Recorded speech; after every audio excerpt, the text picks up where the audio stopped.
یہاں کامیابی کا اعلیٰ معیار نہیں بیان کیا جا رہا، بلکہ اس کا کم سے کم معیار بیان کیا جا رہا۔ میں ذرا توجہ دلاؤں گا اس بات کی طرف، سطحی طور پر ذرا ہو سکتا ہے کہ اس میں کوئی مغالطہ پیش آ جائے۔ تقابل کیجئے ذرا، ایک سورۃ العصر ہے، والعصر ان الانسان لفی خسر الا الذین آمنوا وعملوا الصالحات وتواصوا بالحق وتواصوا بالصبر۔ ایک سورۃ التین ہے، والتین والزیتون وطور سینین وہذا البلد الامین لقد خلقنا الانسان فی احسن تقویم ثم رددناه اسفل سافلین الا الذین آمنوا وعملوا الصالحات فلهم اجر غیر ممنون۔ اب ان کا تقابل کیجیے۔ سورۃ العصر یہ بتا رہی ہے کہ سب لوگ تباہی میں ہیں سوائے ان کے جو 4 شرطیں پوری کریں۔ سورۃ التین میں اول تو صرف 2 شرطیں بیان ہوئی، 2 بیان نہیں ہوئی، کام ہلکا ہو گیا نا، آسان ہو گیا۔ یہاں 4 ہیں، ایمان، عمل صالح، تواصی بالحق، تواصی بالصبر۔ وہاں ہے ایمان اور عمل صالح صرف۔ نمبر 2 یہ کہ وہاں فرمایا گیا فَلَهُمْ أَجْرٌ غَيْرُ مَمْنُونٍ، ان کے لیے تو بہت بڑا اجر ہے جس کا سلسلہ کبھی منقطع نہیں ہوگا۔ اور یہاں کہا جا رہا ہے وہ کامیابی ناکامی سے بچ جائیں گے۔ مستثنیٰ ہے کس سے؟ ان الانسان لفی خسر۔ یہ بالکل ایسے ہی ہے جیسے کہ کسی کو آپ بچے کو، طالب علم کو کہیں محنت کرو، کوشش کرو، فرسٹ ڈویژن میں پاس ہو جاؤ گے، اور کسی سے آپ یہ کہیں کہ محنت کرو، کوشش کرو ورنہ فیل ہو جاؤ۔ اب ان دونوں کے درمیان جو فرق ہے وہی فرق ہے سورۃ التین میں اور سورۃ العصر۔ سورۃ العصر ناکامی سے استثناء کو بیان کر رہی ہے اور وہاں 4 شرطیں ہیں، اور سورۃ التین یہ اعلیٰ درجات کا بیان ہو رہا ہے، 2 شرطیں ہیں۔ اس کو قرآن مجید کی اصطلاحات سے بھی اللہ کرے کہ آپ واقف ہو جائیں۔ ایک کو ہم کہیں گے کہ ایک پر انذار کا رنگ ہے اور دوسرے پر تبشیر کا رنگ ہے۔ یہ 2 الفاظ بارہا آپ نے پڑھے ہوں گے۔ سورہ بنی اسرائیل میں فرمایا حضور سے مخاطب ہو کر وَمَا أَرْسَلْنَاكَ إِلَّا مُبَشِّرًا وَنَذِيرًا، اے نبی ہم نے نہیں بھیجا آپ کو مگر بشارت دینے والا اور خبردار کرنے والا بنا کر۔ سورہ کہف میں جمع کے صیغے میں آیا وَمَا نُرْسِلُ الْمُرْسَلِينَ إِلَّا مُبَشِّرِينَ وَمُنذِرِينَ، ہم نہیں بھیجتے رہے اپنے رسولوں کو مگر مبشر اور نذیر بنا کر۔ حضور کے بارے میں فرمایا اِنَّا أَرْسَلْنَاكَ شَاهِدًا وَمُبَشِّرًا وَنَذِيرًا۔ جمع کے صیغے میں سورہ نساء میں فرمایا رسلا مبشرین ومنذرین لئلا یکون للناس علی اللہ حجۃ بعد الرسل وکان اللہ عزیزا حکیما۔ ایک ہے ابشار، بشارت دے، ایک ہے انذار، خبردار کرنا۔ اور آپ کو معلوم ہے کہ کسی بھی تربیت کے اندر ان دونوں چیزوں کی ضرورت ہے۔ کبھی ایسا ہوتا ہے کہ ڈانٹ ڈپٹ کی ضرورت پیش آتی، دھمکی کی ضرورت پیش آتی، باز آ جاؤ، اپنے رویے کو درست کرو ورنہ پکڑ ہوگی، سزا ملے گی۔ کبھی آپ شاباش دیں، ہمت کرو، گھبراؤ نہیں، تمہارے اندر صلاحیت ہے، مایوس نہ ہو، ہمت تمہاری کیوں جواب دے رہی ہے، تم بڑے ذہین ہو، محنت کرو، بڑے اعلیٰ درجات ملیں گے۔ قرآن مجید میں یہ دونوں رنگ ہیں جو اختیار کیے، ایک تبشیر کا رنگ ہے، ایک انذار کا رنگ ہے۔ سورۃ العصر میں انذار کا رنگ ہے، خبردار، تمام انسان ہلاکت اور بربادی کا نوالا بننے والے ہیں سوائے ان کے جو 4 شرطیں پوری کریں، الا الذین آمنوا وعملوا الصالحات وتواصوا بالحق وتواصوا بالصبر۔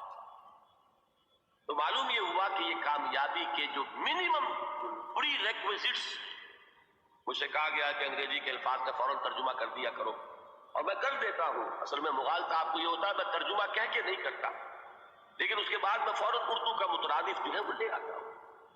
لیکن میں یہ اس لیے استعمال کرتا ہوں انگریزی اصطلاحات، جیسا کہ میں نے عرض کیا تھا کہ میرے اصل مخاطب ہیں جدید تعلیم یافتہ لوگ، اور جدید تعلیم یافتہ لوگوں کے کمیونیکیشن جو ہے، ابلاغ، وہ ان انگریزی اصطلاحات کے ذریعے سے زیادہ بہتر اور صحیح تر ہوتا ہے، ورنہ وہ بات سمجھیں گے نہیں، اسی لفظ ابلاغ کو وہ نہیں سمجھیں گے اور کمیونیکیشن کو سمجھ لیں گے۔ یہ ہے اصل میں ساری مصیبت کے جو اس وقت ہمارے سامنے ہے، اس لیے یہ الفاظ ہم استعمال کرتے ہیں۔ تو میں یہ کیا عرض کر رہا تھا کہ در حقیقت ان الانسان لفی خسر الا الذین آمنوا وعملوا الصالحات وتواصوا بالحق وتواصوا بالصبر، یہ منیمم پری ریکویزٹس ہیں کم سے کم لوازم ہے نجات کے، ان سے کم تر پر نجات کا کوئی سوال نہیں، اس لیے کہ قسم کھا کر اللہ فرما رہا ہے، زمانے کی قسم ہے، تمام انسان خسارے میں ہے سوائے ان کے جو 4 شرطیں پوری کریں۔ تو تیسری چیز ذہن میں یہ رکھیے، یہ چاروں شرطیں لازم ہیں، یہ بہت اہم نکتہ ہے۔ ابھی ہم نے کسی لفظ کی گہرائی میں اتر کر نہیں دیکھا ہے، ابھی تو ہم سرسری طور پر تذکر بالقرآن کے مرحلے میں ہیں۔ پہلی بات کیا معلوم ہوئی؟ اس میں کامیابی اور ناکامی کا ایک معیار سامنے آیا، ٹھیک۔ نمبر 2، یہ کامیابی کے کم سے کم شرائط کا بیان، منیمم ریکوائرمنٹس۔ میں نے ایک مرتبہ ایجسن کالج لاہور میں جب تقریر کی سورۃ العصر پر، تو طلباء کے ذہن کی ملازمت کے اعتبار سے کہا کہ بھائی یہ فرسٹ ڈویژن کا بیان نہیں ہے، یہ 3rd ڈویژن میں کامیابی کا بیان، اس سے کم تر پر فیلیور ہے، اس لیے کہ فرمایا گیا وَالْعَصْرِ إِنَّ الْإِنسَانَ لَفِي خُسْرٍ إِلَّا الَّذِينَ آمَنُوا وَعَمِلُوا الصَّالِحَاتِ وَتَوَاصَوْا بِالْحَقِّ وَتَوَاصَوْا بِالصَّبْرِ۔ اسی کو میں نے اس وقت آپ کے سامنے رکھا کہ اس پر انذار کا رنگ ہے، خبردار کرنے کا انداز ہے، زجر کا، ڈانٹ ڈپٹ کا انداز ہے کہ اگر کامیابی چاہتے ہو تو یہ 4 شرطیں پوری کرو۔ اب تیسری بات جو عرض کر رہا ہوں یہ اہم ترین ہے کہ یہ چاروں شرطیں لازم ہیں۔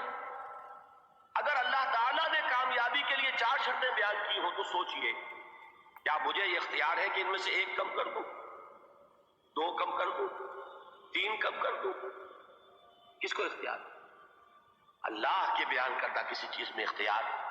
یہ تو حضور سے کہا گیا تھا، سورہ یونس میں ہے، مطالبہ کیا مطالبہ کرنے والوں نے، ایتے بے قرآن غیر ھذا وبدل ہو، اے محمد صلی اللہ علیہ وسلم یہ قرآن بہت ریجڈ ہے، بہت سخت ہے، ان کمپرومائزنگ ہے، یہ کہیں بھی کوئی روح رعایت کرنے کو تیار نہیں ہے، تو ہمارا اور آپ کا معاملہ نہیں ہو سکتا اس قرآن پر، اس قرآن میں کوئی ترمیم کیجئے یا کوئی اور قرآن لائیے۔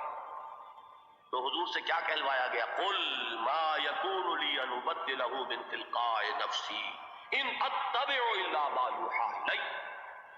اے نبی ان سے کہہ دیجئے میرے لیے ہرگز ممکن نہیں ہے کہ میں اس قرآن میں اپنے جی سے کوئی ترمیم کروں، کوئی تبدیلی کر دوں، میں تو خود پابند ہوں اس کا جو مجھ پر وحی کیا جاتا ہے، سب سے پہلے میں خود اس پر عمل کرنے والا ہوں، میں خود اس کا پابند ہوں۔ تو غور کیجئے، قرآن بیان کر رہا ہے کہ 4 شرطیں ہیں نجات کی، اور آپ کے دل میں یہ بات بٹھا دی گئی ہے کہ صرف کلمہ گو ہونا نجات کے لیے کافی ہے، صرف ایمان سے نجات ہو جائے گی۔ یہ بات جو ہے ذہن میں رکھیے، ایک نجات وہ ہے جو ہزار برس تک جہنم میں کوئلہ بننے کے بعد نجات ہو، میں اس نجات کی بات نہیں کرتا، وہ نجات تو ملے گی یقیناً۔ جس شخص کے دل میں رائی کے دانے کے برابر بھی ایمان ہوگا، وہ اپنے اعمال کی، اپنے کرتوتوں کی سزا بھگت کر بالآخر جنت کے اندر داخل کیا جائے گا، جہنم سے نکالا جائے گا، اور نکالا جائے گا تو اس وقت حال کیا ہوگا؟ جیسے جلا ہوا کوئلہ، اس کے سوا کچھ نہیں۔ حدیث میں اس کی شرح آئی۔ لیکن یہ نجات نہیں، نجات وہ کہ جو اللہ تعالیٰ میدان حشر ہی میں ہماری مغفرت کا اعلان فرمائے، اللہ تعالیٰ اول وہلے میں ہمیں جنت میں داخل فرمائے، اس نجات کی بات کرتا ہوں۔ وہ نجات جان لیجئے محض کلمہ گو ہونے کی بدولت نہیں ملے گی، اس نجات کے لیے شرط اول ایمان، شرط 2 عمل صالح، شرط ثالث تواصی بالحق، اور چوتھی شرط تواصی بالصبر۔ یہ قرآن کا بیان ہے، یہ کسی انسان کا کلام نہیں ہے کہ اس میں ترمیم کی جا سکے۔